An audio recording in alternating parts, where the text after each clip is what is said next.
daming na fake news mga kaibigan, di ba?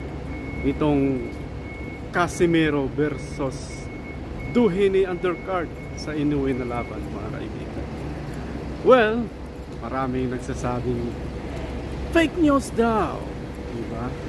Pati na rin si Kuya Lods, brother trainer ni Quadro Alas, sabing fake news nga talaga. Anyway mga kaibigan, saan bang galing ang content na ito? Saan galing ang article na ito? Diba?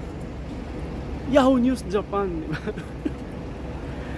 Dapat ang gagawin nila, binasa muna nila yung article. Tapos, kung sino nag-upload nun. Kasi baka ang nag-upload nun, hinahanapan na rin siya ng rating ng kanyang amo. Diba? Oh. Or baka ano yun, Pinoy na writer, sports writer sa Japan, sa Yahoo News. Kaya ganun. So alam na alam niya na pag minema mo tong mga fans, supporters, saka haters, talagang bibenta itong mga kaibigan. So that's it. Bibenta nga, saya, di ba? Pero ang totoo hindi naman talaga yun. Sinabi ko na malabo yun. Malabong maging undercard. Diba? Saka siguradong hindi magtataho kung kasunod na laban ni Quadro Alas. Ano na yun mga friends?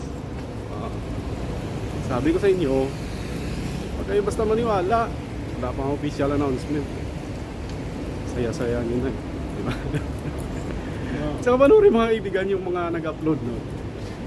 Hindi naman talaga mga sulit kasi mayroong fans yun. Saka mga vlogger. Mga yun, mema lang yun.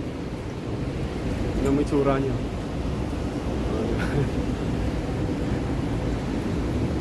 Mema lang nag-upload doon. Saka marami din. Meron ding ano eh.